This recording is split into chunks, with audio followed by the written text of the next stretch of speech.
Sur vos fiches produits Shopify, les URL des produits sont au format /collection, votre collection, /product, /nom du produit.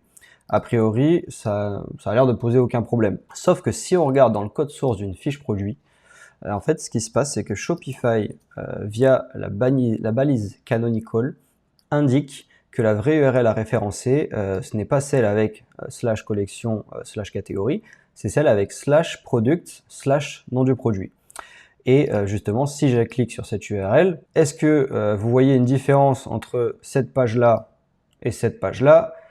Non, il n'y en a aucune et c'est normal, c'est juste le même produit qui est accessible via plusieurs URL. Et franchement, s'il y a bien un truc sur Shopify que je trouve vraiment pas SEO friendly, c'est cette gestion des URL produits. Ce qui se passe, c'est que ça complique vraiment l'exploration des robots des moteurs de recherche sur votre site. Ça impacte le maillage interne de vos différentes pages. Tout ça n'est donc pas vraiment optimisé pour le référencement naturel. Mais justement, si vous êtes sur cette vidéo, c'est que vous cherchez à corriger ça et c'est une très bonne chose. Parce que justement, la plupart des boutiques, elles ont ce souci sans même le savoir. En plus, vous allez voir, c'est assez simple à corriger. Donc allez, je vous montre tout ça sur mon écran. Alors juste avant qu'on rentre dans le vif du sujet, je vais me présenter rapidement. Donc moi, c'est Henrik, je suis consultant SEO depuis plus de 12 ans maintenant. J'accompagne les artisans, les TPE, les PME et les e-commerçants à transformer leur référencement naturel en véritable levier de croissance. Je suis aussi co-créateur de l'outil Ranking One, qui est un outil orienté chiffre d'affaires et 100% spécialisé e-commerce pour la solution Shopify. Et sur cette chaîne, comme vous le voyez aujourd'hui, je vous partage des bonnes pratiques, des astuces et des techniques que j'applique moi-même au quotidien sur le terrain pour améliorer votre référencement naturel dans les moteurs de recherche et aussi dans les IA. Avant de passer aux corrections, je vais juste prendre 30 secondes pour vous expliquer rapidement en fait les problèmes avec cette gestion des URL sur les fiches produits Shopify. Donc ce qui se passe, c'est que même si en réalité dans le code source, il y a une balise canonical qui est présente et qui indique au moteur de recherche que c'est la fiche en /product qu'il faut indexer et référencer pour éviter le contenu dupliqué entre cette page-là et cette page-là, il y a quand même quelques soucis. Le premier, c'est que par défaut, justement, la structure Shopify, en fait, elle va générer tous vos liens internes, donc comme vous le voyez en bas à gauche de mon écran, vers les /collection, /longboard, /product, /produit. Donc là, déjà, ce qui se passe, c'est que vous avez un gros souci de maillage interne et de transmission de jus SEO, car tous vos liens pointent vers des pages qui ne sont en réalité pas indexables et qui renvoient elles-mêmes vers d'autres pages à référencer. Donc ça, c'est le premier problème. Le deuxième, c'est que pour les robots des moteurs de recherche qui explorent également votre site, bien, ça ne leur facilite pas la tâche. En SEO, ce qu'on veut, c'est que les robots se concentrent uniquement sur les pages à fort potentiel, donc les pages intéressantes à référencer, à positionner dans le moteur de recherche. Et là, au contraire, encore une fois, on les envoie sur des URL pour finalement leur dire « Ah bah non, c'est pas celle-ci qu'il faut référencer, c'est celle avec le /product/. Donc pas top quoi. » Donc l'objectif là, il est simple. Il est de faire en sorte que tous les liens qui sont présents sur votre site, que ce soit dans les collections, dans les mises en avant produits, etc., pointent vers la version en /product/ nom du produit. C'est ça l'objectif de cette vidéo et des différentes corrections qu'on va mettre en place aujourd'hui. Donc on va maintenant passer à la pratique. Vous allez vous rendre dans votre administration Shopify et vous allez aller dans boutique en ligne, puis dans la page de thème. Avant de toucher au code, on va d'abord prendre une petite sécurité. En fait, comme on va modifier des fichiers existants, on va dupliquer le thème actuel pour éviter les problèmes. Donc pour ça, il vous suffit juste de cliquer sur les 3 petits points et de mettre dupliquer le thème.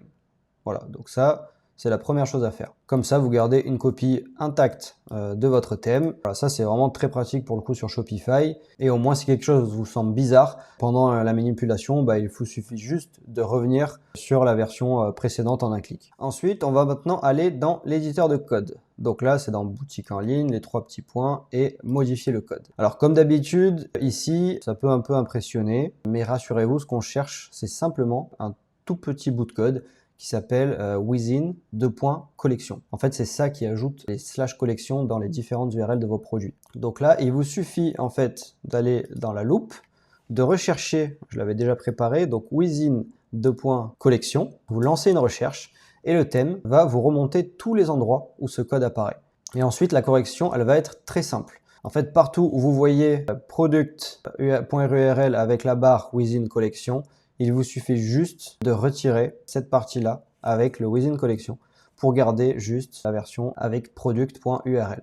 Et alors le point important, comme vous le voyez, moi je l'ai 3 fois. Donc c'est vraiment d'aller le corriger aux différents endroits pour faire en sorte que vraiment il ne reste plus aucun lien dans votre code source qui pointe vers le / collection / votre catégorie. Voilà, là on va retirer ensemble les 3 éléments et ensuite on va tout simplement enregistrer. D'ailleurs, alors tout ce que je vous dis là dans cette vidéo aujourd'hui, c'est également dans un article de blog détaillé que je vous mets dans la description de cette vidéo. Donc au moins si vous voulez le faire tranquillement, suivant chaque étape à l'écrit, vous pouvez également le faire via cet article de blog. Donc une fois que vous avez corrigé le code et enregistré, eh ben, il va falloir vérifier. Donc là c'est tout simple, en fait il vous suffit de retourner sur votre boutique, par exemple dans une catégorie, et là vous allez voir les différents liens qui apparaissent. Donc là on voit en bas à gauche de mon écran qu'il y a bien le lien en /product / nom du produit. Et quand on clique dessus, tout est OK. Donc, on a bien l'élément / collection qui a été retiré de mon site. Donc là, bien sûr, ce qu'il va falloir faire de votre côté, c'est un peu naviguer sur toutes les pages, sur l'accueil, etc. Partout où vous avez possiblement des liens qui pointent vers vos produits et vérifier que la configuration s'est appliquée sur tous les liens. Alors, une fois vos URL propres, en fait, il faut savoir que si vous aviez un fil d'Ariane sur votre boutique, il risque de ne plus afficher les catégories sur vos produits. Et c'est logique parce que justement avant, il se basait sur l'URL, sur le / collection / le nom de la catégorie pour afficher le fil d'Ariane.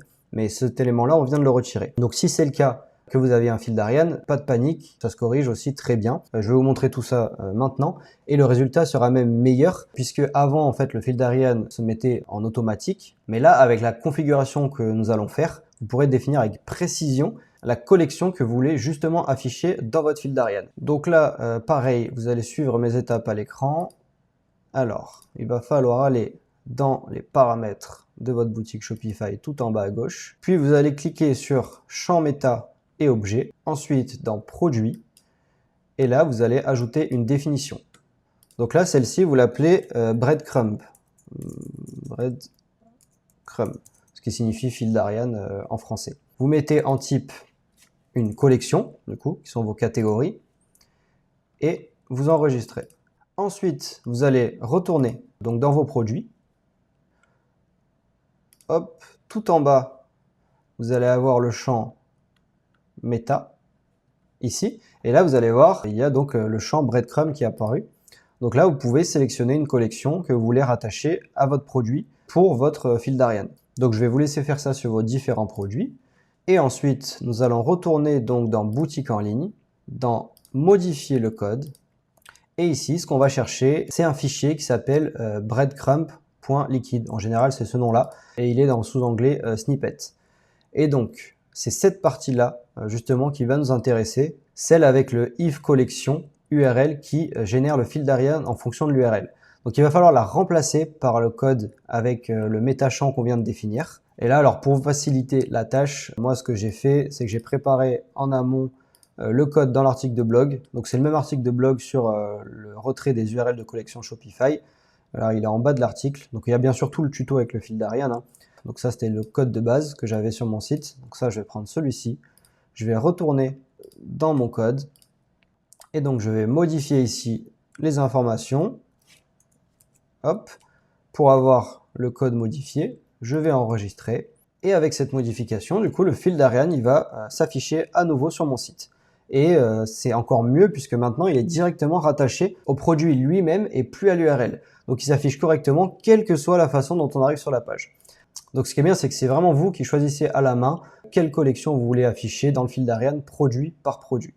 Voilà, donc vous avez maintenant retiré les URL de collection de vos fiches produits et concentré toute la force et la puissance SEO sur les bonnes fiches produits à référencer de votre site e-commerce. Vous avez même pour certains rendu votre fil d'Ariane personnalisable. Vous voyez, bon, ça touchait au code, mais quand on est bien guidé qu'un format vidéo, rien de bien compliqué au final. Et c'est aussi pour ça que j'aime bien ce format. Donc si cette vidéo vous a aidé, abonnez-vous pour suivre mes prochains tutos SEO, que ce soit sur Shopify ou d'autres outils. Il y en a qui arrivent bientôt. Donc voilà, je vous dis à très vite.